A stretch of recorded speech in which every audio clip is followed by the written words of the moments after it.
Welcome to episode 229 of Sports Geek. On this week's episode, I chat with Steve Pastorino about Las Vegas lights, soccer, and llamas. Welcome to Sports Geek, the podcast built for sports digital and sports business professionals. And now, here's your host who is thankful he has listeners in over 150 countries, Sean Callanan. Thanks, DJ Joel. Yes, I am Sean Callanan, and I'm really interested. Where are you listening from? Is it from Australia or California, where we've got a lot of listeners? London, New York, Dubai, Tokyo, Texas, Ontario, Dublin. It's quite strange when I look at the geographical data from Libsyn, that sometimes it presents it in states and sometimes it presents it in cities and the like. But yeah, I'd love to know where you're listening from. Over 150 countries where people are listening from. As always, you can find me on all forms of media via @SeanCallanan on Twitter and on all platforms, really, Instagram and the like, or @SportsGeek. Or you can contact me the old-fashioned way via email, Sean@SportsGeekHQ. Really happy to catch up with Steve Pastorino from Las Vegas Lights FC. I met up with Steve, as we discuss, at the National Sports Forum in Las Vegas, and watched the UFC fight in Las Vegas from the UFC High Performance Center. Before we get into that introduction, I want to just discuss, a new offering and something that I've been doing with a few different clients. It's effectively called a Pick My Brain session. What is it? Well, if you want some help but not sure where to start, want my opinion on potentially a campaign you're developing, whether it be for ticketing or a campaign for sponsors, or you're looking to some assistance to build a bigger campaign with your partner, or it's your commercial team, or you just want to review some of the things that you're doing on a particular channel or a particular content series, I've now got a Pick My Brain session, which is a 2-hour consulting session via GoToMeeting. It's very similar to a conversation that we had on a podcast. Lets you deep dive on a few different things. So it's $750 for a 2-hour consulting session. You can do that by simply going to my Calendly, calendly.com/SeanCallanan/pick-my-brain. We'll put links in the show notes.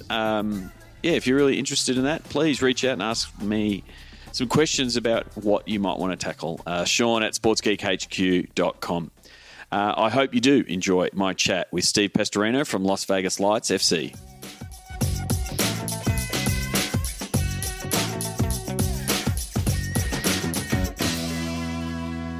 Very happy to welcome the Vice President for Corporate Partnerships for the Las Vegas Lights FC to the podcast, Steve Pastorino. Welcome to the podcast.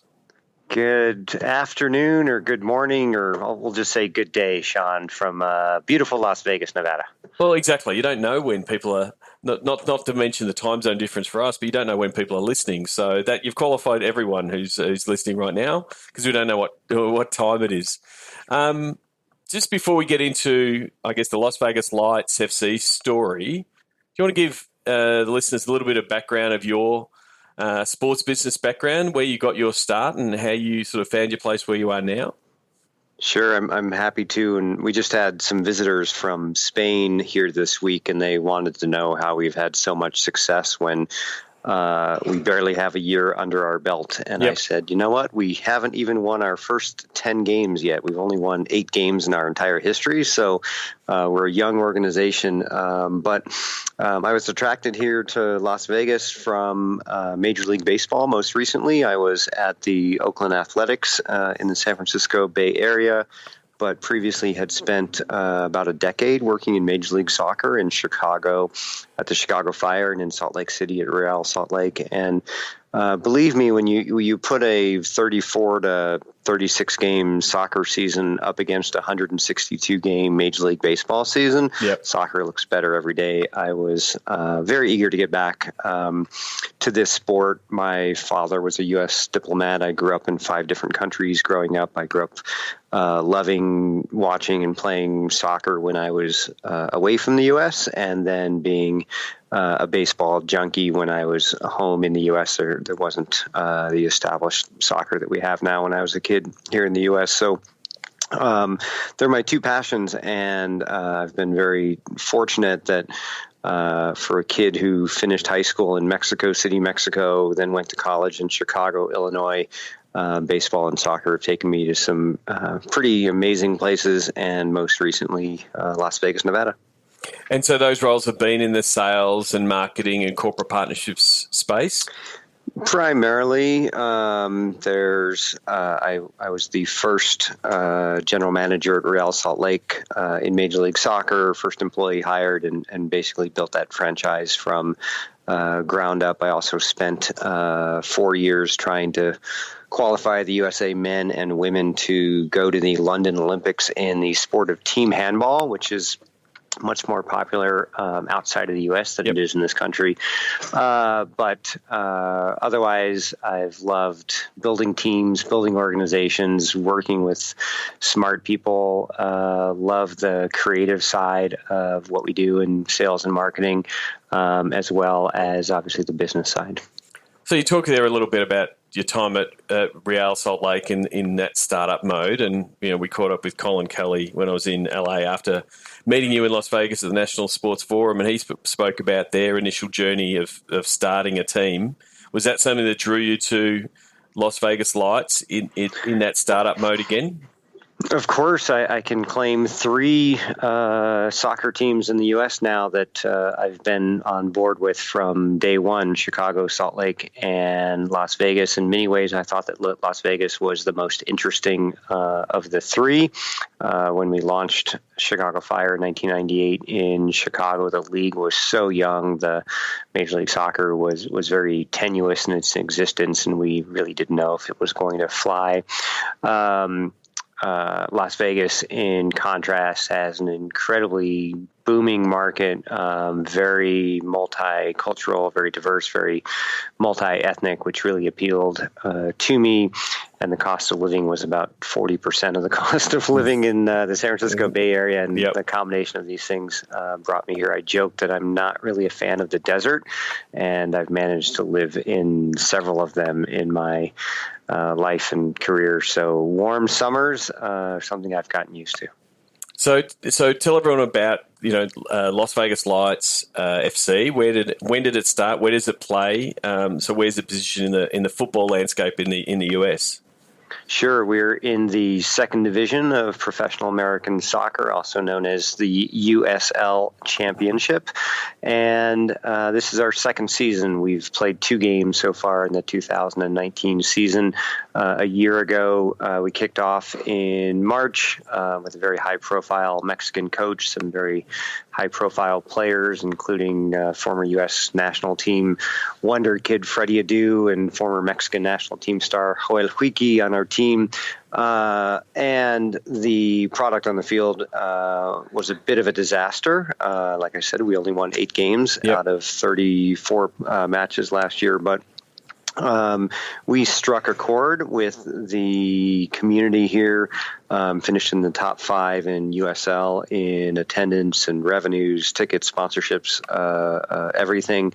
Averaged more than 7,500 fans per game, and really created something out of nothing.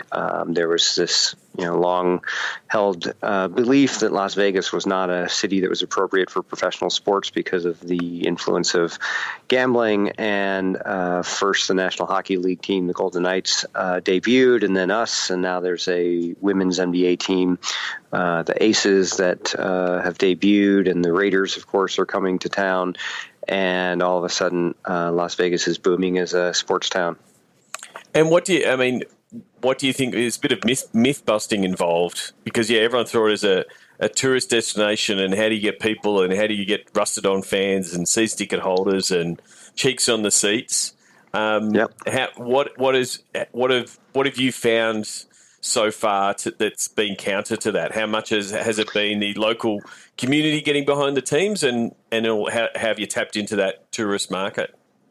Sure. Well, as contrary to what many of my colleagues believe, I do not live in a penthouse in the Bellagio or, in Caesar's Palace. Yep.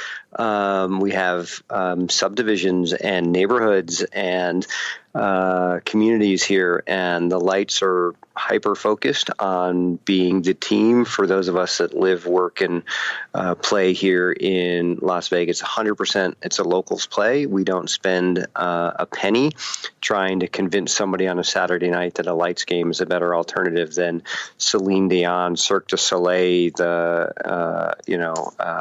Elton John, or whoever is in residency here. And the Strip, what everybody first thinks of Las Vegas, can be a very expensive place to buy a ticket. It can be a very expensive place to park your car. It can be a very expensive place to buy a beer or a cocktail. And so with soccer, we felt that with a $20 average ticket price, a $6 beer price, and $5 to park, we would have something that the families here who don't necessarily spend every waking moment at the craps table or, attending one of these shows, we'd have something for locals. And 100% we appeal to the 2.3 million people that live here in the Las Vegas Valley. And if there's a soccer purist who has seen our jersey, heard about our coach, players, dispensary partnership, it doesn't matter, that finds us, we love having them. And we've had fans from around the globe visit us at Cashman Field in downtown Las Vegas, but we can't compete against the Strip, so we don't even try.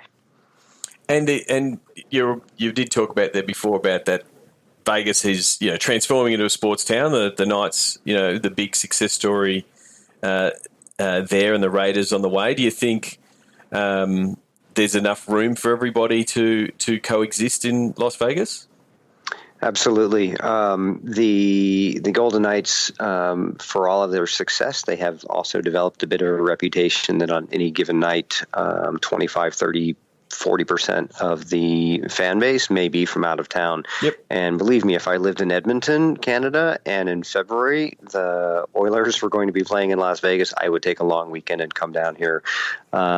Fans were finding a year ago it was cheaper to fly from Toronto to Las Vegas, stay 2 nights in a hotel, and buy tickets on the secondary market than it was to buy 2 tickets for a Toronto Maple Leafs game. Wow. In the height of the season, demand is so high for tickets, particularly in some northern markets that historically have performed very well in the NHL: Minnesota, Chicago, Montreal, Toronto, et cetera. So.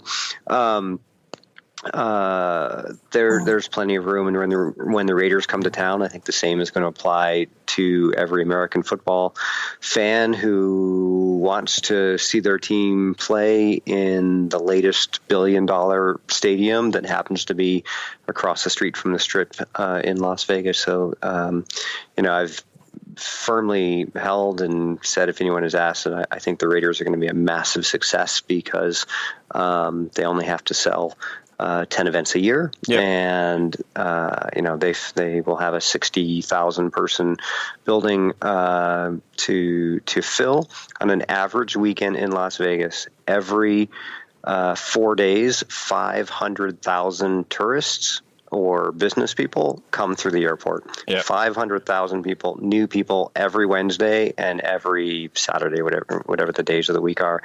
And, this is this is the population of a mid-sized Midwestern city that is turning over every 3 days here in Las Vegas. So it's expensive to compete in the tourist industry, but there's plenty of business. I think there's 25,000 hotel rooms under construction right now in Las Vegas. That's more than a lot of cities have.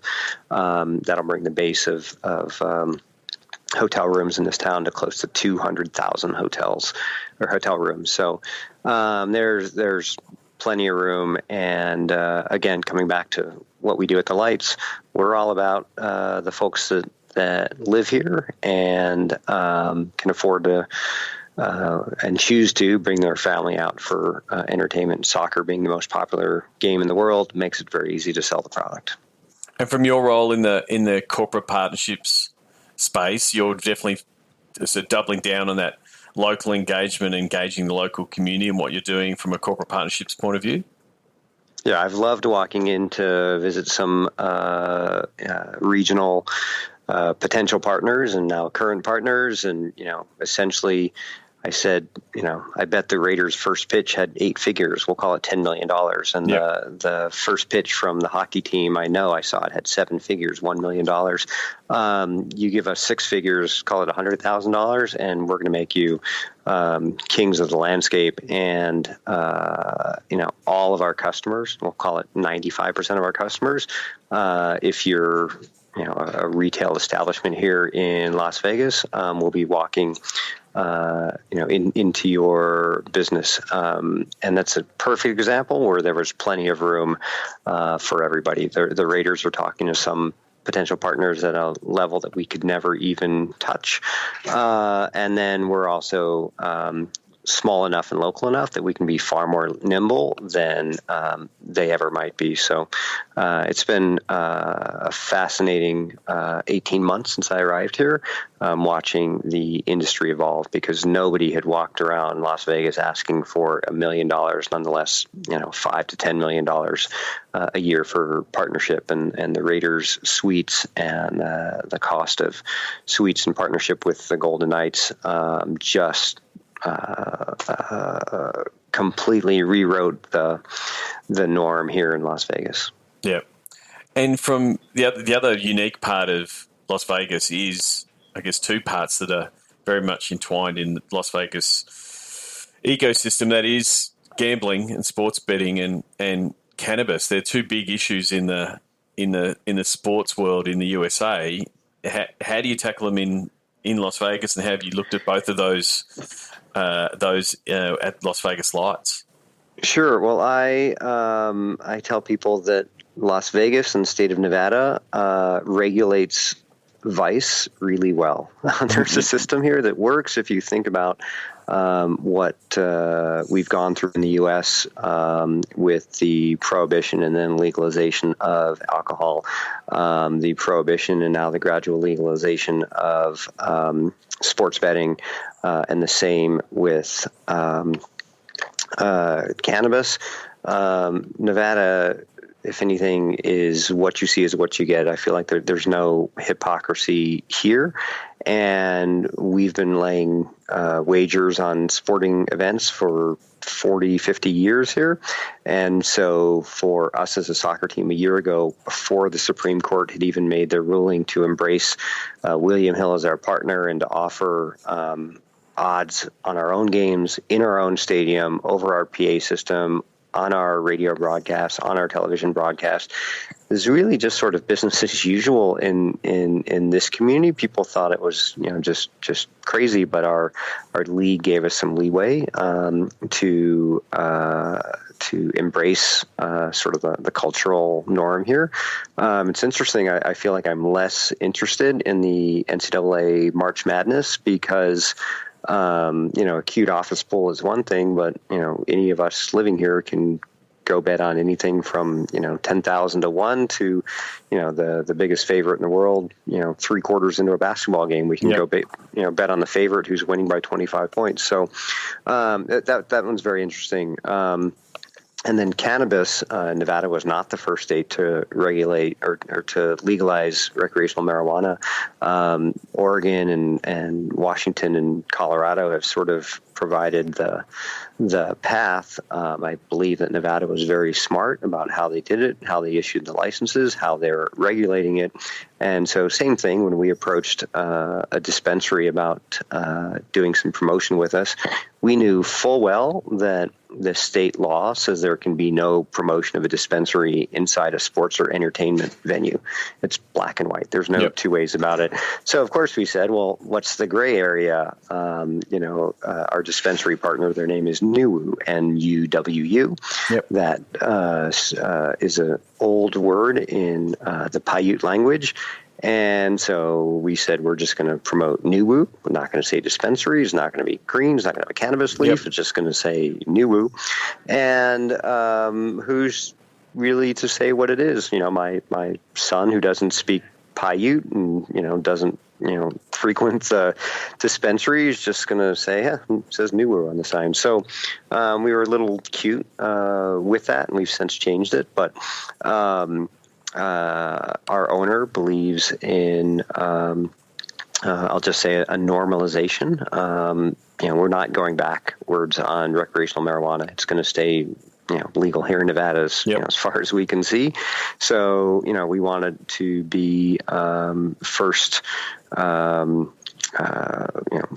First in the nation in that partnership, and we were fortunate enough to do so last year. So this is a place unlike very few places in the world. I think you can make some analogies to Monaco or Macau or things like that. But Las Vegas is a republic unto itself in many ways, and it has taken some learning to figure out how to position ourselves in a market like this.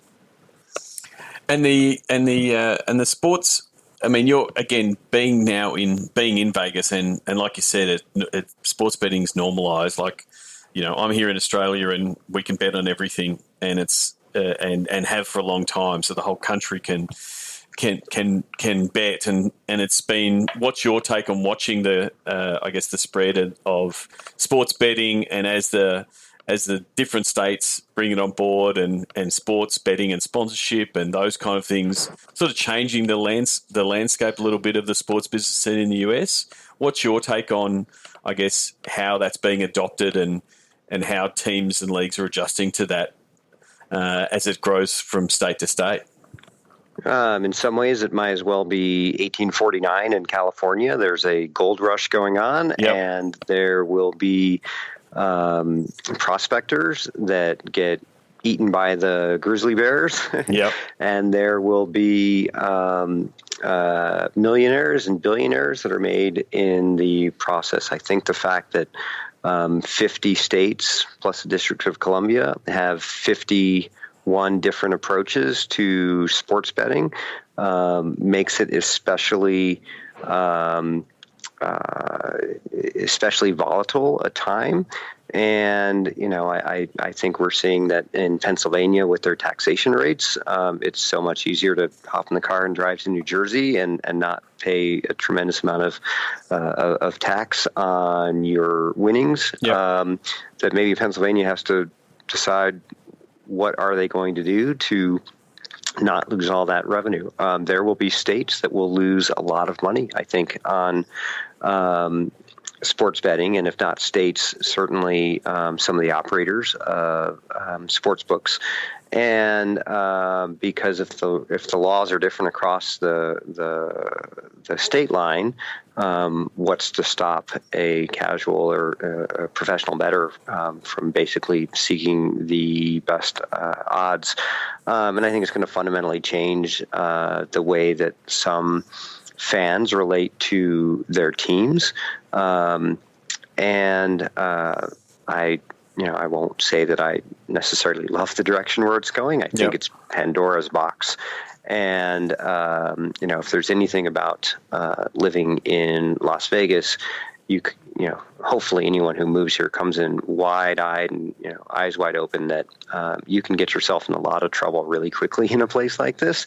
And, but I think the same, will hold true around the country as, additional vices, if you're going to call them that, become legal and more or less regulated. From a sporting perspective, I think, in-play wagering is incredibly novel. And if you're sure your team is, going to win and they fall behind 2 goals in the first half, but that they're a second half team and your odds just got 3 times as good. From almost a sportsman or a competitor side of me, I think that's interesting. The standard pregame odds, I think, and I tell my son this all the time, are going to be stacked in favor of the house. You can be sure. Yep. But perhaps there's going to be some movement in game where it at least makes the second half of a blowout soccer game or the late innings of a blowout baseball game much more compelling if you have money on a different aspect than the final score. Yeah, I definitely think there is that gold rush aspect from on both sides, because the betting companies are very good at customer acquisition and they know how much money they're going to make from a customer, so they see an opportunity to capture all these new customers that haven't bet. They've either been playing fantasy or that kind of thing. So I think there's an opportunity, but then I think there's also we've seen it in this market of how prevalent the ads might be in stadium, potentially protecting kids and some of the backlash sometimes that comes from that. And so we've sort of had that correction where in Australia there's not a lot of gambling ads in the stadium during the game and some corrections there. So it's going to be interesting to watch over the next 18 months to 2 years, especially I guess the uniqueness of the state-by-state system that the US has, that it's not going to be the same for all. So there'll be states vying for one another and teams, vying for that potential sponsorship and revenue that it could offer. Yeah, we find that the majority of the news that's being created is along the eastern seaboard of the U.S. Let's call it, as far towards the Midwest as maybe Chicago and Illinois. But out west, New Mexico is the only state, legal where, there's barely enough people to register in the grand scheme of things. And California is probably years away and has all sorts of issues that as they approach legalization of sports betting. You look at massive states like Texas, Florida, in the southern U.S. where it looks like it, won't say never happen, but maybe a long time before it happens based on, sort of the conservative norms of communities. And so in some ways we're looking at, really almost multiple,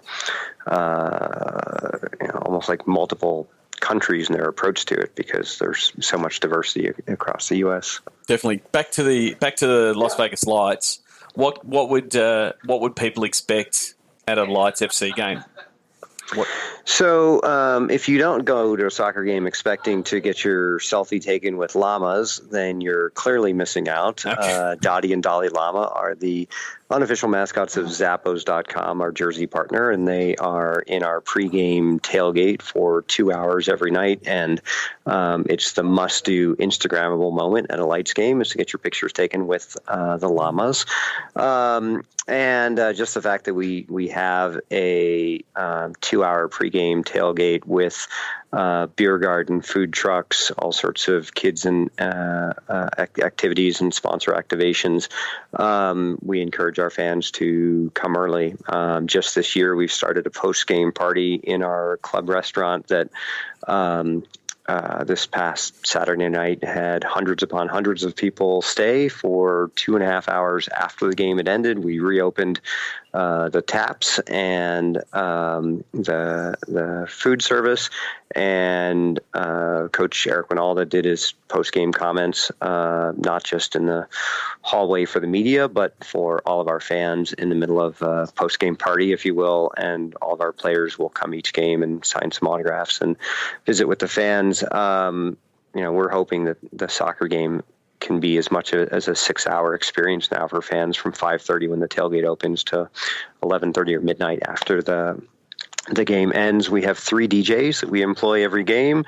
One starts in the locker room and gets our team amped up. One is out in the tailgate, and then the third one is in the stands. And we've actually moved him down onto the field this year, and he's literally pacing the sidelines. And if you're expecting the purists, the FIFA anthem, the soccer cathedral approach to football. You're not going to find that here. Yep. It's a 3-ring circus, and we embrace it. Lights, noise, neon. Our mascot, we say, is 1/3 Johnny Cash, 1/3 Elvis Presley, and 1/3 Evel Knievel. So picture that. Yep. His name is Cash. He rides a Harley, and he looks like Elvis. And a lot of what we do is a giant mosh pit of soccer and family entertainment with a splash of sports betting and cannabis. How's that? Yeah. But it very much lent into the whole, like the whole Vegas scene and the entertainment factor and the wow factor that people expect from Las Vegas. You want to make sure that that's what you're getting at a lights game. Exactly. And, our coach will jump on the microphone at halftime and talk to our fan base and let them know exactly what happened in the first half and what to look for in the second half. You don't see that every day in sports venues. It's if there is a convention, if there is a norm in how to present a sporting event, we're very curious how we can and so have you upset it. So other than, I can't believe I'm saying this sentence, other than having llamas around, right? It's not a common sentence on the podcast. When partners come to you, because you've got that flexibility, that entertainment factor, you've got the players effectively far closer to the fans than in other pro sports, that you can, that you can connect with the fans. If a partner comes to you with some wild and wacky idea, how do you take that idea, or how do you run with those kind of ideas and implement them? Absolutely. We sat down with America First Credit Union, banking institution, this winter, and they said we are involved in a lot of sports in the Western U.S. It's really important that we own a moment that no one else owns. We went back to the table and brainstormed. We came back and we said, we think we should celebrate the first minute of every game. You're America First Credit Union. Let's kick things off with a bang. And they said, well, how do we do that? You've just played the national anthem. You've had kickoff. What happens then? And we said, well, that's when the fireworks start. And they said, what do you mean? And we said, we will launch fireworks during the first minute of the game to celebrate the start of every match. Like, everyone's paying attention to the field. Our fireworks locations surround the field. And we said, why not? We'll say it's the first minute, brought to you by America First. Get on your feet, make some noise. There's fireworks going off in the sky. They loved it. We loved it. And so that's just one example. Last year, our casino partner was offering $100 casino chips to every player in the locker room after the game if they won at home and scored at least 3 goals. Okay. Unfortunately, they cashed in twice the entire year. It didn't go so well, but it's the thought that counts. We worry that we're going to run out of ideas, but so far we keep finding them just in the nick of time. And the other thing is, there's a lot of inspiration in the city you're in. In what's happening around that, like you use the phrase, steal with pride, like how you can take what the best that's happening on the strip and what the casinos are doing and what all the entertainment venues are doing, and how can you do a lights version of that at your games is always an opportunity. Absolutely. This coming Saturday, the players are going to take the field in a jersey that is very much modeled after the Vegas Golden Knights. It's in the Golden Knights copper and red and black color scheme. All of the Golden Knights game day entertainment, their mascot, their drum line, the Golden Aces girls, they're all going to be out here at the stadium. We're going to celebrate the start of the Stanley Cup playoffs because we all cheer for Las Vegas on the chest. This is such a dynamic place. University of Nevada, Las Vegas, UNLV, has been named several years in a row the most diverse student body in North America. And they're a constant source of ideas and inspiration and innovation. It literally is a nonstop mentality in our front office. How can we continue to innovate, but also celebrate the things that are great about Las Vegas? So one of the things I wanted to finish up on was, as I mentioned earlier, we met at National Sports Forum, and you were lucky enough to be part of an innovation series with students pitching and looking at case studies around the lights. How did you find that as a process, and seeing what some of the, I guess, the young sports management graduates were, some of the ideas they were throwing at you? Sure. Well, we had the luxury of having 12 of the foremost sports management schools in the U.S. and Australia presenting their ideas for how Zappos and Lights FC, how we could top ourselves in year number 2. We wrote the case with Zappos input. They want to sell more shoes, soccer cleats, jerseys, etc. We want to sell more tickets. We're very much joined at the hip. The Lights actually were officed out of Zappos corporate headquarters for most of last year, and all 12 schools gave us some great ideas. It was with distinct pleasure that I've already gone back to a couple, and I said, hey, I'm not going to say it's because you came up with it at the sports forum, but for example, Zappos is unveiling a Airstream trailer prior to our next home game that is going to be lit up, have music playing, and it's also a portable showroom for apparel and shoe products. It's going to be co-branded. It's going to go all over the valley. It's going to be a staple at our tailgates. That was the core idea from one of the 12 schools, was to basically put the Zappos and Lights experience on wheels in an Airstream, literally, and celebrate all the things that are associated with the Airstream, the exploration, the great outdoors, the Southwest, all of that. We just got a batch of 5,000 stickers of llamas. We're doubling down on llamas. We're trying to decide if the llamas are going to get their own Instagram account. The llamas have been lobbying us that they're mature enough now and they're ready to manage their own account. So we're trying to figure out how we might integrate that. But several schools said, since cat videos and corgi videos are more popular than human videos, make the llamas your stars. And so we've got 5,000 stickers. All your podcast listeners, if they want one, reach out to me on Twitter. Happy to pass along some Lights, Zappos, llama stickers. But and there were just a slew of other ideas, including MBA level stuff about data management, sharing customer bases, creating lookalike audiences for Zappos customers, Lights customers, et cetera. Just some really good fundamental things. And I have literally 12 months of material to get through. We can't get to all of it at once. So it was a great experience. Sports Forum, I'm a huge fan. I was on the steering committee once upon a time, and my best friendships in sports and 20 plus years in this industry, all in some way or another circle back to the National Sports Forum. Yeah, and it is a good format, and kudos to the teams, considering they got the brief on the Friday, I think it was, and then had to present on the Sunday or something like that. They had 48 hours to pull their ideas together and pitch something. It's a good exercise, even if you're doing it with the National Sport Forum, or even doing it as an internal challenge to just shake up some ideas and come up with something new. It's a good way of doing that. Yeah, no, I'm a huge fan, and had the opportunity to meet you for the first time. You'd come all the way from Australia to watch a UFC match from UFC headquarters. It was taking place in Australia. So yeah, small world, it turns out. Yeah, the irony was not lost. I think it was 18 hours of travel to be standing in the UFC, watching the UFC that was in Melbourne that I could have walked 15 minutes down the road. So, exactly. But I wouldn't have had the good company at the National Sports Forum. So that's okay. Steve, before we finish up the closing five, how can people connect with you and also the Las Vegas Lights? What are the best channels?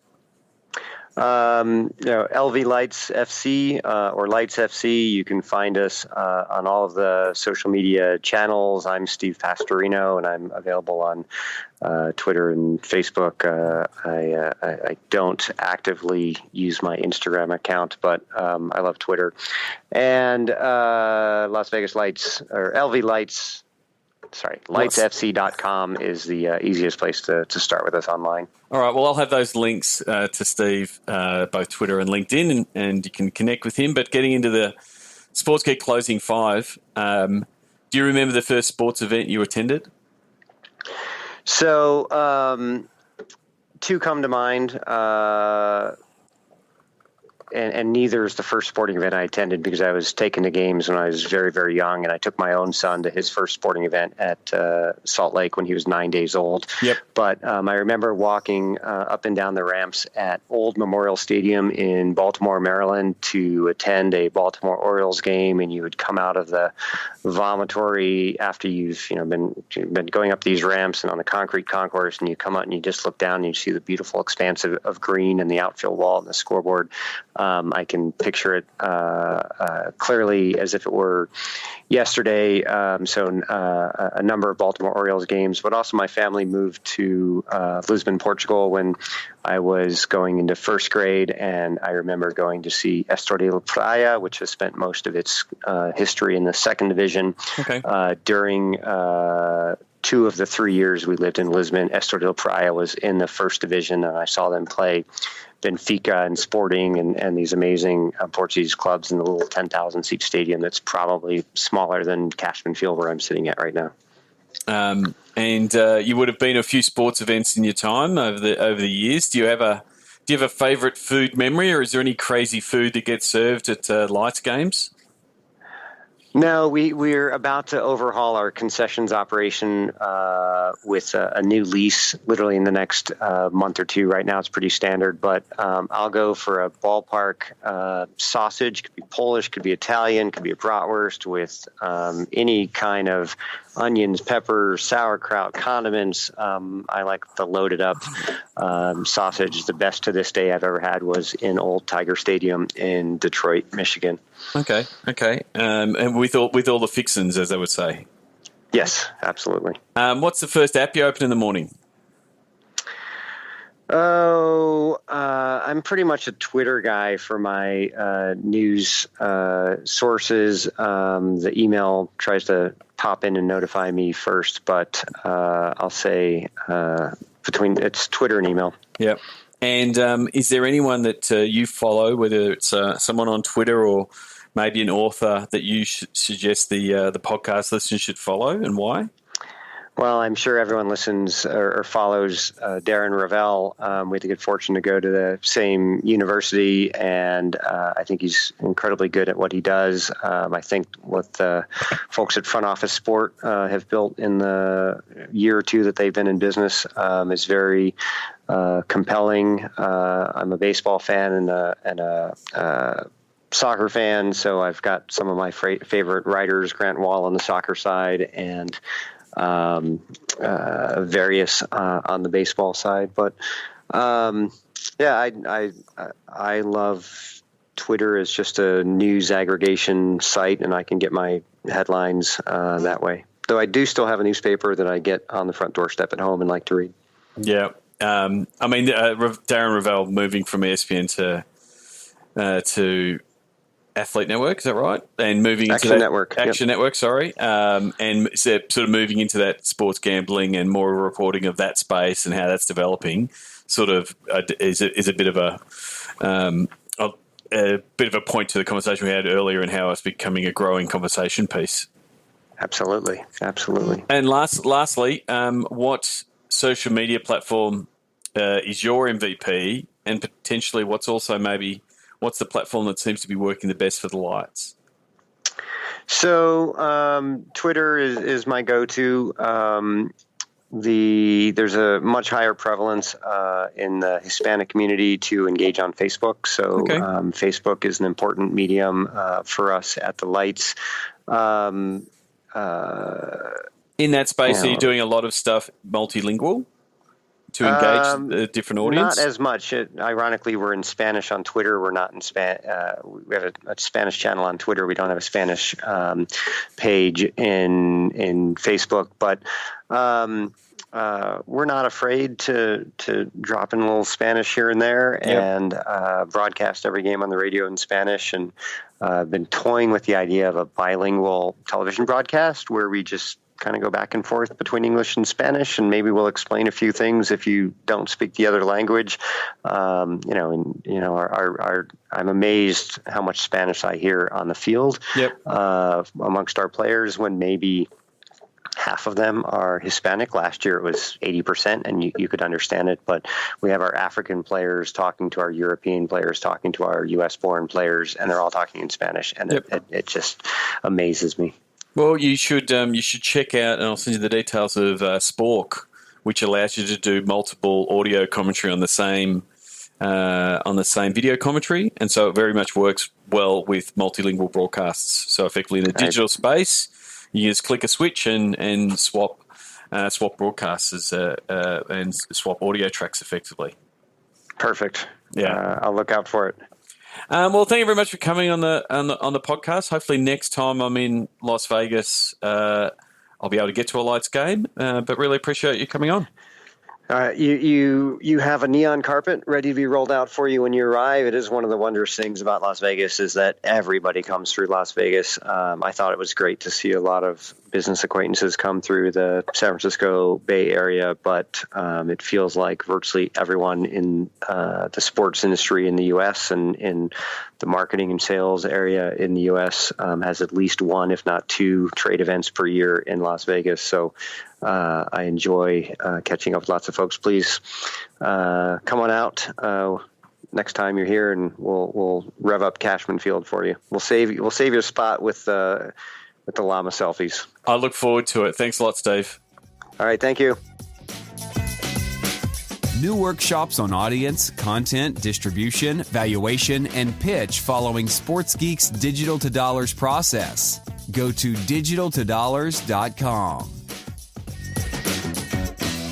Thanks again to Steve Pastorino. Please connect with him. Send him a tweet. Steve Pastorino, that's StevePastorino. Or connect with him on LinkedIn and say that you listened to episode 229. As always, you can take that episode number and you will be able to find it. To find the episode and all the links to Steve and some of the things that they're doing at Las Vegas Lights, simply go to sportsgeekhq.com/229. Before I wrap up, we just want to also chat about Digital to Dollars, how it can work for you and your team. It does work in a few different ways, helping you understand the Digital to Dollars process, knowing your audience, knowing your content, knowing your distribution, knowing your value, and knowing your pitch. The first three effectively work with any brand, audience, content, distribution. How are you going to get the content that you want out there, on what platforms and for what audience? So it really works for any team, league, athlete, and the like. The value and pitch is around the commercialization of what you're trying to do in the digital space, and in knowing the value of what you're pushing out there, and also helping your commercial team to better articulate that to sponsors, but then also build out content and campaigns that can help you drive more revenue from your digital efforts. So either reach out to me, Sean at sportsgeekhq.com, or go to digitaltodollars.com. Lastly, before I wrap up, if you're a listener, a first-time listener or a long-time listener, first of all, thank you very much. But I just wanted to ask if you are a subscriber to Sports Geek News. Sports Geek News, the weekly email that we sent out with the help of Sports Geek staff. Jolie does a great work in collating all the links that I read and share on social. So if you miss a link either on at Sean Callanan or at Sports Geek or via my LinkedIn, we go back and look at the links that have the most clicks and include them in Sports Geek News. So it's a really good mix of technology, sports business, marketing, the latest that's happening digital, with a sprinkling of esports now that we're working with esports in SG Esports and with our team at Gravitas.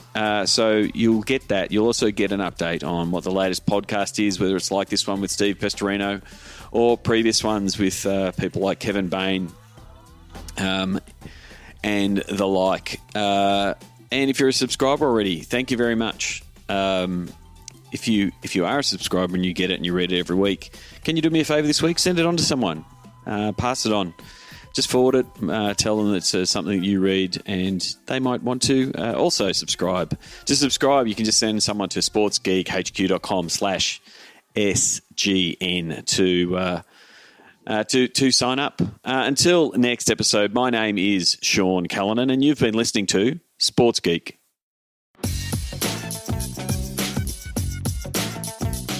Follow our League of Legends esports team at gravitas.gg.